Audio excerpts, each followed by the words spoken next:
기독교 역사상 기도 응답을 가장 많이 받기로 소문난 사람이 있습니다. 5만 번 이상의 기도 응답을 받은 영국의 조지 물러라고 하는 사람입니다. 그는 그의 일기장에서 기도 응답이 될 때마다 그 응답의 결과를 내용을 기록을 해놓고 있는데 5만 번 이상의 기도 응답을 받은 사람입니다. 고아의 아버지로 불리는 그는 수많은 고아들을 먹이고 키우는데 정부의 힘을 빌린 적도 없고 특정인에게 구걸한 적도 없었습니다. 그는 순수하고 온전하게 하나님 한 분만을 신뢰하고 기도함으로 매일의 양식을 공급받고 하나님을 기쁘게 했던 사람입니다. 기도하지 않는 것이 생명줄을 놓치는 것이라고 생각했던 뮬러에게는 습관처럼 되어버린 일이 하나가 있습니다. 그것은 하나님의 일을 위해서 무엇이 필요하게 되면은 기도를 하는데 기도를 바로 시작하지 않은 것이 그의 습관입니다. 그는 자신의 삶과 자신이 처하고 있는 현실과 성경이 어느 부분에서 비슷한 곳이 있는지, 어떻게 하나님의 약속이 있는지 그것을 찾은 다음에 성경을 의지하여서 기도하는 것이 그의 습관이었다고 합니다. 어떨 때는 뮬러는 기도를 하기 위해서 며칠 동안 성경을 찾을 때도 있었다고 합니다. 그래서 그는 하나님의 말씀을 늘 읽고 묵상을 했고 기도를 통해서 하나님의 살아계심을 나타내었던 사람입니다. 오늘 우리는 성경에서 기도 응답의 멋진 본을 보여주고 있는 한 사람을 만나게 됩니다. 그는 히스기야입니다. 히스기야가 어떤 상황에서 어떻게 기도를 했는지, 그리고 응답을 어떻게 받았는지, 그것은 기도하는 사람들에게 멋진 본이 되고 있습니다.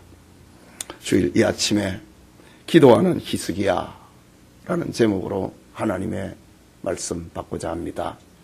말씀을 듣는 우리 모두에게 히스기야처럼 기도하는 은혜가 충만하기를 소원합니다.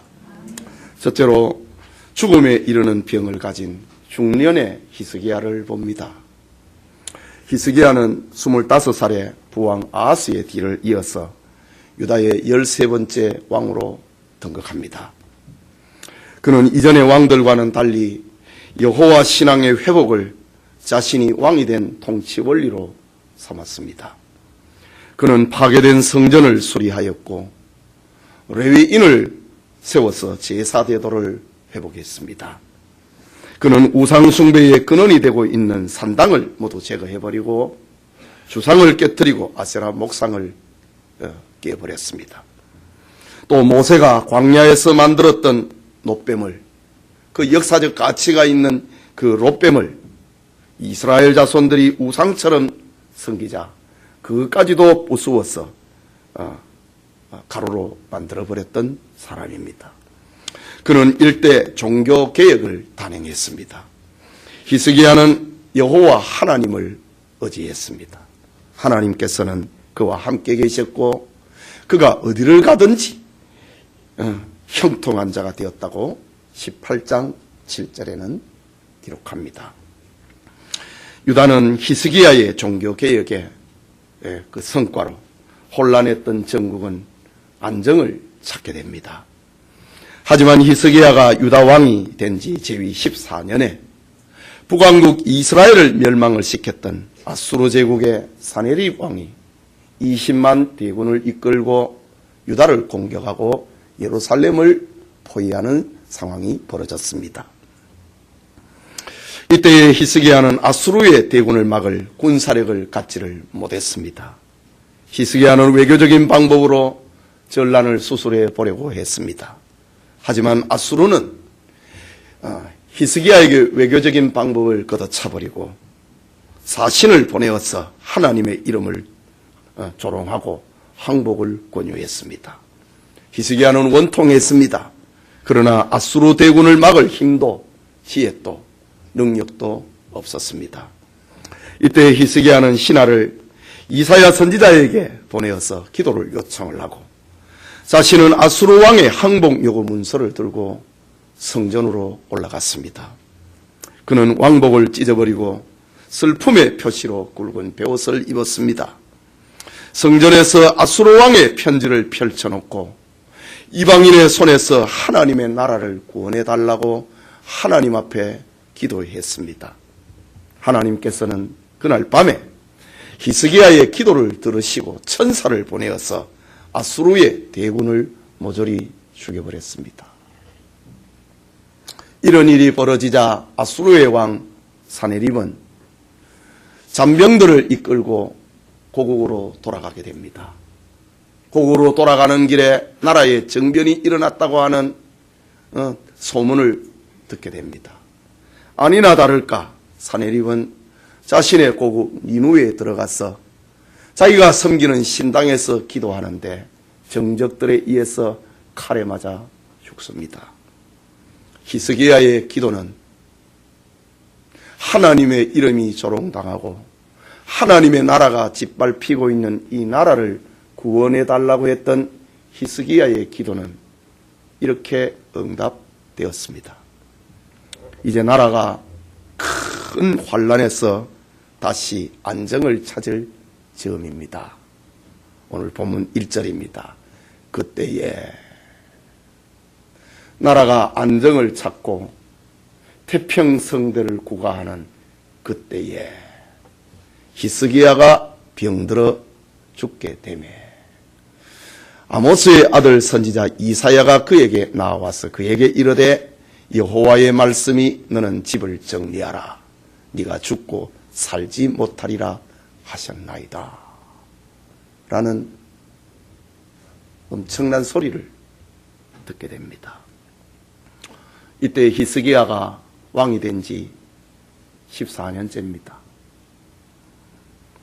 그의 나이 39살입니다. 종교개혁의 성공과 전란의 위기에서 벗어나 유다의 왕으로서 황금시대를 열어가려고 하는 그 찰나에 히스기야가 병이 들어서 죽게 됐다. 아니나 다를까 하나님의 사람 이사야가 찾아와서 당신 죽습니다. 라는 슬픔의 메시지를 던져주고 떠나버렸습니다. 히스기야의 생애를 살펴보든지 오늘 본문의 여러 구절을 살펴보아도 히스기야가 39살에 죽을 만한 이유는 없었습니다. 그는 지금까지 너무 열심히 살았습니다. 그는 지금까지 하나님의 기쁘시게 하려고 그렇게 몸부림했던 사람이었습니다. 그는 왕의 직무를 잘 감당했습니다. 이제 부국강병과 태평성대를 꿈꾸고 있을 그때에 히스기야가 병이 걸렸다. 그리고 죽음의 선언을 얻게 되었다. 라고 합니다. 그는 아직 죽음에 대해서 준비를 하지 못하고 있었습니다. 여러분 39살에 죽을 준비하는 사람이 있습니까? 그는 왕위를 계승을 할 아들도 없습니다. 그런데 오늘 본문 1절에 너는 집을 정리하라. 네가 죽고 살지 못하리라. 정적의 소리도 아니고 그것은 하나님의 사람, 자기가 아버지처럼 여기고 있는 이사야 선지자의 소리입니다. 너는 집을 정리해라. 유언하라 이 말입니다. 네가 죽고 살지 못한다. 내가 하나님의 메시지를 들고 그들에게 찾아왔다고 하는 소리입니다. 이런 충격적인 선언, 이런 절망적인 이야기, 이것이 히스기야만의 것인가? 젊은 날에 온갖 고생을 하고 경제적인 기반을 닦아놓았는데 또 갑자기 죽음의 병이 찾아온다면 전혀 예상하지 못했던 또 다른 시련이 닥치는 예측할 수 없는 삶, 그것은 히스기야만의 것이 아니라 우리 모두의 것입니다. 특히 죽음이라고 하는 것은 나이가 들어서 쇠약해서 죽든지 병이 들어서 죽든지 사고로 죽든지 그 어느 누구에게도 예외가 될 수 없는 것이 죽음의 문제입니다. 모든 인간은 다 죽게 되어 있습니다. 이 땅에 살아가는 모든 인생은 생로병사를 겪을 수밖에 없습니다. 생사화복을 통과하지 않을 수가 없습니다. 이것은 인류에게 찾아온 죄의 결과입니다. 그러나 인생이 감당할 수 없는 현실, 어쩔 수 없는 절망의 앞에서 어떻게 처신을 하느냐, 그것이 인생의 문제입니다. 우리 앞에 닥치는 온갖 유의 문제를 어떻게 해결을 하느냐, 그것이 우리가 만난 삶의 문제입니다. 오늘 본문의 히스기야는 죽음의 소식 앞에 절망하지 않습니다. 그렇다고 생명을 구걸하지 않고 생명에 대해서 초조하지도 않습니다. 그는 자기가 살아야 될 이유를 찾습니다. 그는 자신이 생존해야 될 목적을 찾습니다. 그것은 하나님의 언약을 붙드는 것이었습니다. 39살에 죽는다. 그리고 종교개혁을 해서 유다 사회는 하나님 신앙으로 회복이 되었고 큰 전란을 통과를 하고 이제 나라가 평화로워지고 히스기야가 자기가 가진 이 꿈을 펼쳐보려고 하는 그런 시대에 죽게 됐다. 39살에 죽는 것도 원통하지만은 그것보다 그에게 더 중요한 것은 아브라함과 다윗의 자손 예수 그리스도의 세계라고 하는 그 혈통을 못 잊고 죽는다고 하는 사실입니다. 왕통을 물려줄 자식을 하나 얻지 못하고 죽게 되었습니다. 오늘 본문에 나타나 있지는 않지만은 행간에 담긴 히스기야 왕의 삶의 이유는 하나님의 나라와 하나님의 의를 위한 것이었습니다. 그는 그것을 붙잡고 기도했다. 자기가 살아야 될 이유, 하나님께서 자기를 살려주셔야 될 이유, 그 목적을 붙들고 하나님 앞에 기도했다. 라는 사실, 그것이 오늘 우리에게 들려주고 있는 메시지입니다. 예배드리는 성도님, 우리에게도 위기의 소식을 접할 수 있고 때로는 감당하기 어려운 절망의 사건도 만날 수 있습니다. 아마 우리 가운데도 지금 고통당하고 있는 이가 있을 것입니다. 여러분의 삶 그 가운데서 생존의 이유를, 살아야 될 이유를 찾을 수 있기를 바랍니다. 하나님께서 여러분을 살려주셔야 될 이유를, 하나님이 여러분을 축복하셔야 될 이유를 찾을 수 있기를 바랍니다. 이것이 오늘 본문이 우리에게 주는 교훈이다. 히스기야는 자기가 살아야 될 이유, 하나님께서 자기 병을 고쳐주셔야 될 이유를 붙들고 하나님 앞에 기도했다. 우리에게도 이런 은혜가 있기를 소원합니다. 그게 둘째로 하나님께 기도하여 고침을 받는 히스기야를 봅니다. 본문 2절의 말씀입니다. 히스기야가 낫을 벽으로 향하고 여호와께 기도하여 이르되 라고 했습니다. 히스기야가 낯을 벽으로 향한 것에 대해서 종교개혁자 요한 칼빈은 그는 불신자처럼 포기하지 않고 고난을 인내로 이겨내기 위해서 그렇게 기도했다 라고 주석합니다. 로린슨이라는 학자는 자신의 문제를 전적으로 하나님 앞에 맡기고 기도하기 위해서 세상을 등졌다 라고 합니다. 여러분, 세상을 등진 벽 너머에는 히스기야가 그토록 그리워하던 하나님이 계셨습니다. 절망의 벽 너머에 하나님이 계셨습니다. 그곳에는 언제나 하나님이 임재하시는 성전이 있었습니다. 히스기야는 자신에게 다가선 절망의 벽 너머에 계시는 그 하나님을 바라보며 기도했습니다. 오늘 우리의 문제는 문제의 벽 앞에서 어떻게 하느냐, 여기에 있습니다. 고난의 벽 앞에서, 질병의 벽 앞에서, 실패라고 하는 답답해진 벽 앞에서, 낭패의 벽 앞에서 서게 됩니다. 많은 사람들은 그 벽 앞에서 절망합니다. 그러나 성도는 그 벽 너머 우뚝 서 계시는 하나님을 바라보고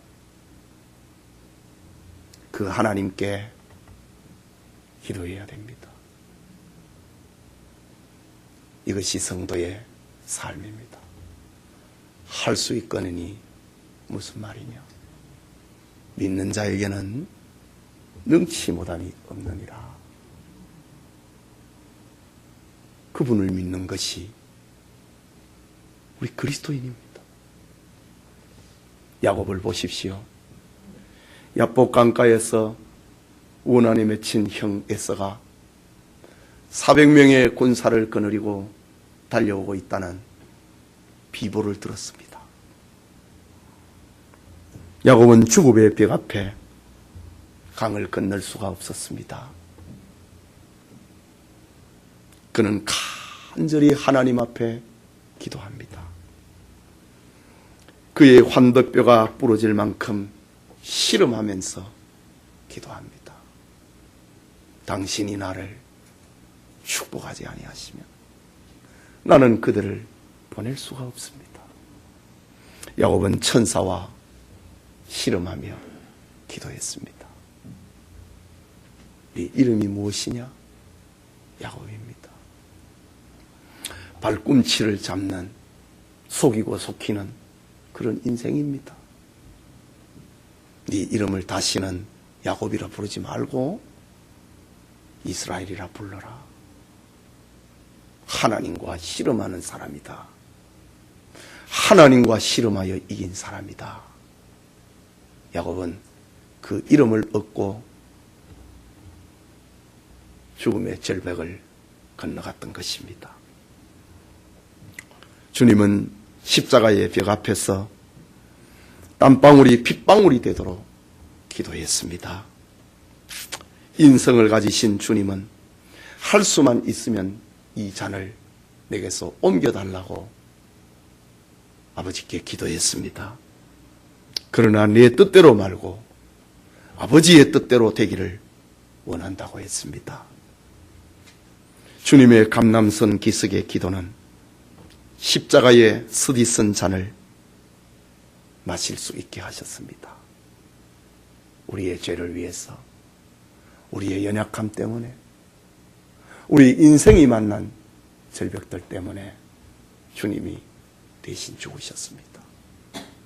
그 주님이 기도하라, 찾으라, 두드리라, 구하라. 그러면 너희에게 열릴 것이다 라고 약속하셨습니다. 오늘 본문에 나타난 히스기야의 사망 선고는 충격이었습니다.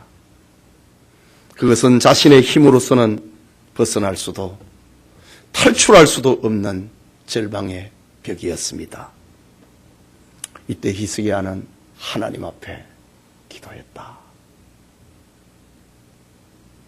히스기야가 오늘 우리의 길잡이가 되어주고 있는 겁니다. 기도는 내 힘으로 불가능하다는 것을 고백하는 겁니다. 기도는 희망은 오직 하나님뿐임을 시인하는 것입니다. 기도는 나의 부족을 깨닫고 하나님의 능력 많으심을 인정하는 행위입니다. 그런 의미에서 기도는 성도의 신앙생활의 많은 방법 가운데 하나가 아니라 유일한 방법입니다. 기도 외에는 다른 길이 없다 이 말입니다.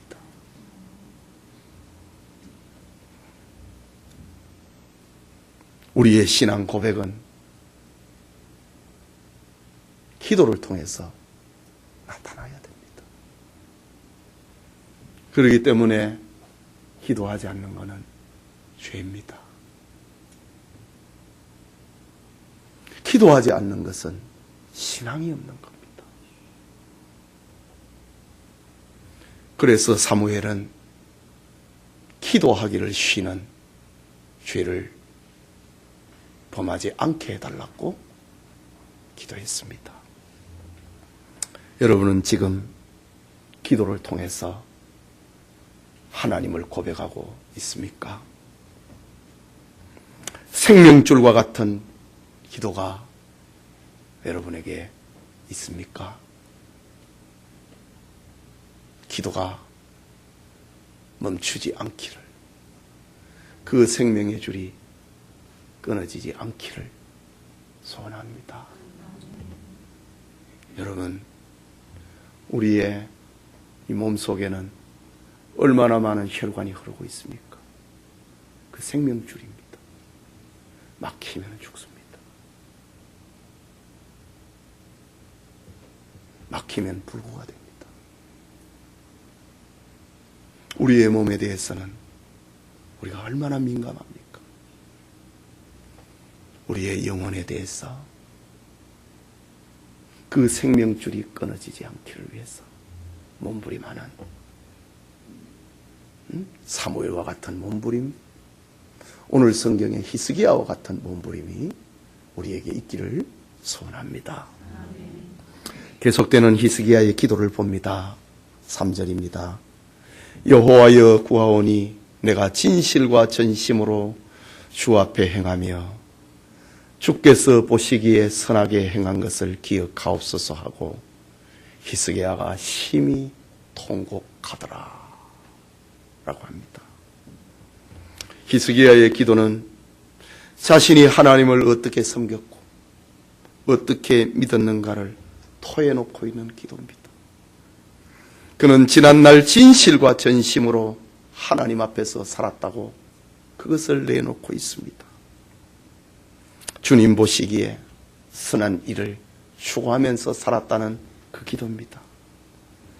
그렇다고 히스기야의 기도가 자기의 의를 드러내고 자기의 공로를 드러내고 자기의 업적을 드러내서 하나님으로부터 무슨 보상을 받아야 되겠다고 하는 그런 기도는 아닙니다. 자기 삶을 토해놓은 겁니다. 죄를 지었으면은 그 죄를 토해놔야 됩니다. 예. 히스기야처럼 이런 아름다운 삶을 살았으면 그것을 토해놓는 겁니다. 이런 의미에서 기도는 하나님과의 영적인 대화입니다. 영적인 교제입니다. 영적인 만남입니다. 여러분이 누군가를 만나려고 할 때에 무엇을 숨겨놓으면 대화가 잘 안 돼요. 교제가 제대로 안 돼요. 무엇을 숨겨놓으면 말입니다. 그걸 돌아가려고 하니 무슨 이야기가 연결이 안 됩니다. 하나님 앞에 우리가 기도를 하는데 우리의 삶을 다 토해놓지 아니하면은 그 대화가 안 돼요. 교제가 안 돼요. 어떤 진실한 만남이 안 이루어져요. 그렇기 때문에 기도는 내가 가지고 있는 걸 다 토해놔야 됩니다. 그것이 아름다운 일이든 그것이 잘못된 일이든 토해놔야 됩니다. 베드로는 자신의 죄를 토해놓고 몸을 구르면서 기도했잖아요. 응?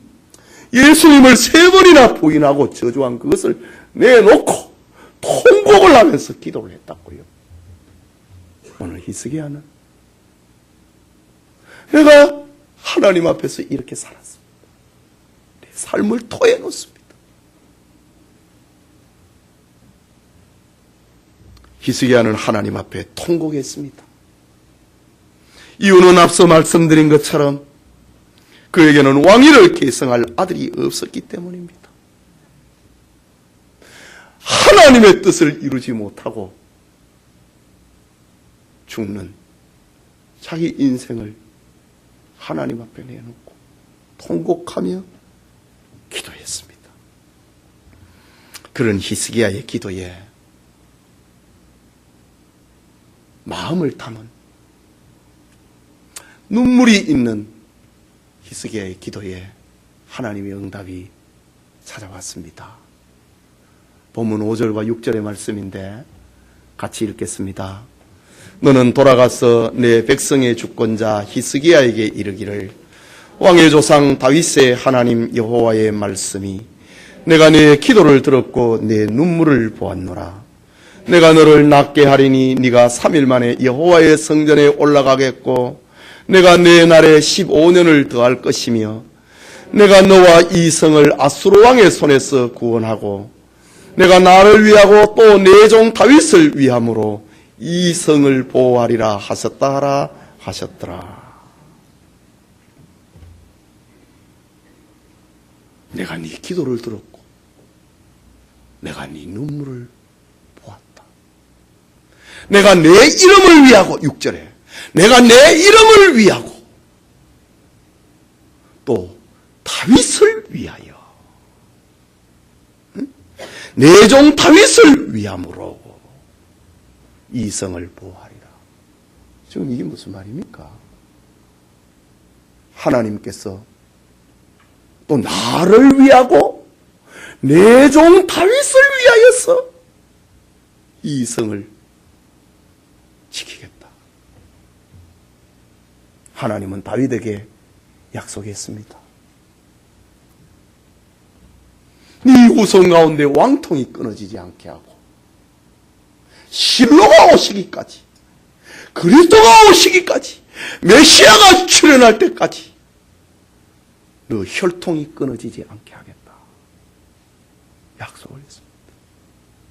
내 이름을 위하고 하나님의 약속입니다. 또 다윗을 위하고 하나님이 다윗에게 주신 약속입니다. 너를 지키겠다 이 말입니다.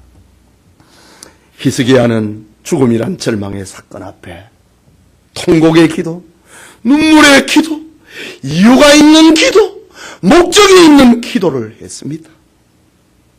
이때 하나님께서 내가 네 기도를 들었고 내 눈물을 보았다. 내가 너를 낫게 하겠다. 네 생명을 15년 연장시키겠다. 그뿐만 아니라 아수르 왕의 손에서 나라를 지키겠다.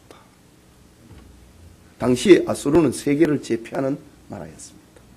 이미 형제국가 북왕국 이스라엘은 멸망해버렸습니다.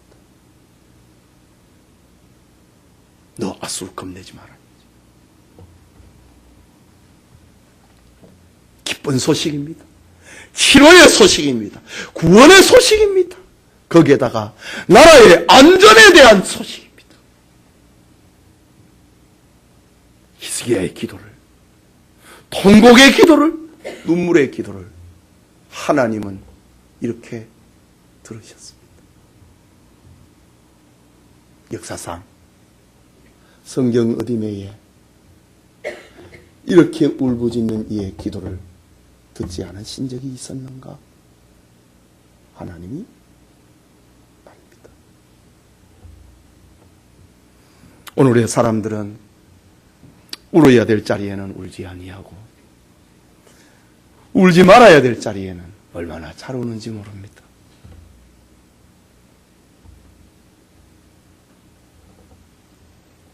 이웃과 형제를 대할 때는 눈물이 없습니다.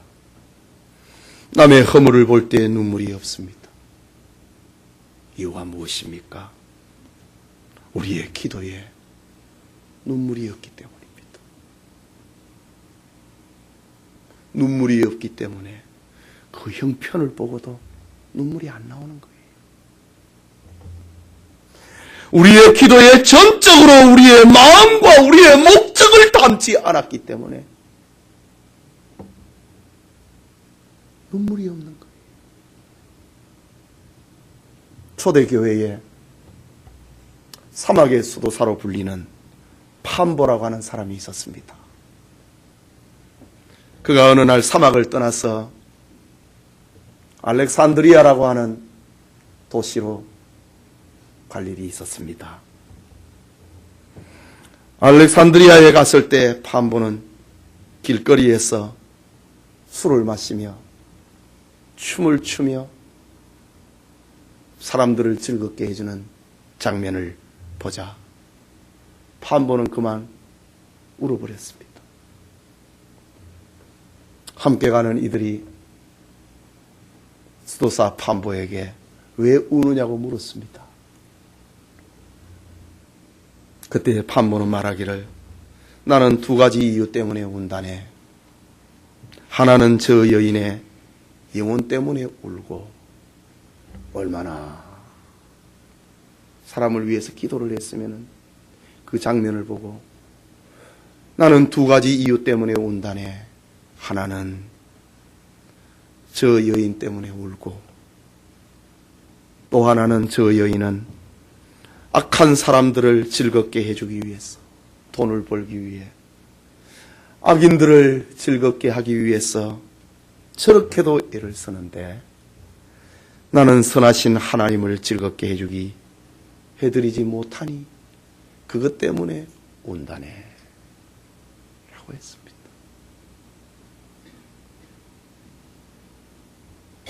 눈물이 있는 판보의 이야기입니다. 여러분, 예수님께서 말씀하셨습니다. 애통하는 자는 복이 있다고 말입니다. 죽어가는 영혼 때문에 울 수 있는 사람, 무너져가는 세상 때문에 우는 사람은 복이 있습니다. 나라를 위한 눈물이 있고 교회를 향한 눈물이 있는 사람, 용서의 눈물이 있는 사람은 복이 있는 사람입니다. 방황하는 자녀를 위해서 울 수 있고 깊은 타락으로 치닫고 있는 이 땅에 청소년을 위하여서 울 수 있는 사람, 거짓과 불법으로 오연되어 있는 이 나라를 위해서 울 수 있는 사람, 경전안으로 절망하는 백성을 위하여서 무기력해져 버린 이 한국교회를 위하여 울 수 있는 사람, 고통의 언덕에서 눈물 짓는 이웃을 위해서 울 수 있는 사람은 복 있는 사람입니다. 오늘 성경의 히스기야는 하나님의 뜻을 이루지 못하고 죽는다는 사실 앞에 그는 울었습니다. 그는 복 있는 사람입니다.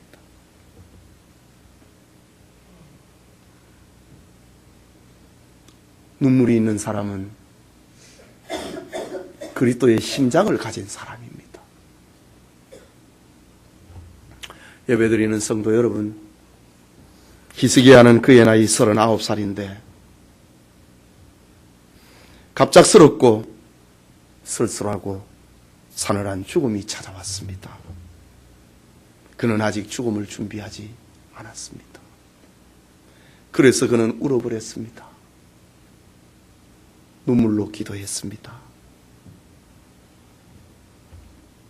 히스기야처럼 우리 모두도 시련과 죽음의 문제에서 예외일 수 없습니다. 우리는 히스기야를 통하여서 살아가는 지혜를 배워야 됩니다. 죽음의 절망 앞에 그는 어떻게 했는가? 히스기야는 사망 선고를 받는 날 낙심하지 않았습니다. 그렇다고 가만히 앉아서 죽을 날만 기다릴 수도 없었습니다. 그는 포기하지 않았습니다. 그는 하나님 앞에 자기가 살아야 될 이유를 찾았습니다. 하나님이 자기를 축복해 주셔야 될 그 생의 목적을 찾았습니다. 절망의 현실 앞에 그는 하나님 앞에 기도했습니다. 그의 기도는 얼굴을 벽으로 향하는 통곡하는 기도였습니다. 그의 기도는 절망의 벽 넘어 계시는 하나님을 쳐다보고 올리는 기도였습니다. 눈물의 기도였습니다. 하나님의 나라와 그 의를 위하여서 더 살고 싶어하는 소망을 담은 기도였습니다. 히스기야는 하나님의 구원의 섭리를 붙들었습니다. 메시아가 유다지파의 왕통을 통하여서 출생하는데 자기가 지금 죽으면은 혈통이 끊어진다고 하는 것, 그것을 붙들었습니다. 물론 하나님께서는 자신의 뜻을 꺾지는 않습니다. 방치하지도 않습니다. 구원 역사의 줄기가 맥이 끊어지지 않게 하십니다. 그래서 하나님은 히스기야에게 선지자 이사야를 보내가지고 죽는다고 알려주어라 들려줍니다. 열심히 살았고 전쟁에서 승리했고 이제 태평가도 성공가도를 달리는데 하나님께서 히스기야에게 딱 부르기를 겁니다. 너 죽는다. 히스기야는 즐길 여유를 다 잃어버렸습니다. 누릴 여유도 다 잊어버렸습니다. 그는 하나님 앞에 기도했습니다. 아, 죽을 준비를 내가 못했구나. 그리고 기도하는 사람으로 만들었습니다. 세상에서 누리는 삶이 아니라 기도하는 삶을 내가 살아야 되겠다. 히스기야가 생명을 15년 연장받았습니다. 아무렇게 살았을까요? 그럴 수 없지요. 살아야 될 이유를 찾았는데 하나님으로부터 복을 받아야 될 그 이유를 찾는 삶이었는데 함부로 살 수가 없지요. 열왕기하 21장 1절을 보면은 므낫세가 왕이 될 때에 나이가 12세라. 예루살렘에서 50년간 다스리니라. 그의 어머니의 이름은 헵시바더라 라고 합니다. 므낫세는 히스기야 왕의 아들입니다. 므낫세가 왕이 될 때에 히스기야가 죽을 때를 말하는 거 아닙니까? 므낫세가 왕이 될 때에 그의 나이 12살이 되더라. 히스기야는 하나님으로부터 연장받은 그 시간에 아들을 낳았고 그 아들이 장성하는 것을 보고 그의 나이 12살이 되었을 때에 하나님께서 그를 데려갑니다.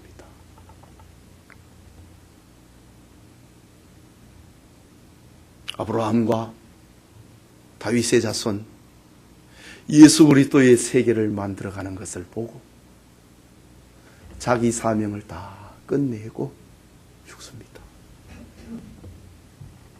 이것이 하나님께서 히스기야의 기도를 들으셨던 궁극적인 이유였습니다.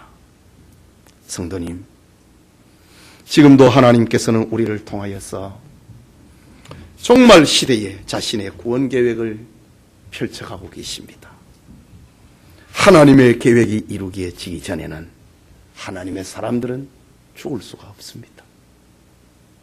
그렇다면 히스기야처럼 하나님께서 여러분을 살려주셔야 될 이유를 찾아야 되지 않겠습니까? 히스기야 왕처럼 하나님께서 여러분을 축복하셔야 될 이유를 찾아야 되지 않겠습니까? 흐르는 물처럼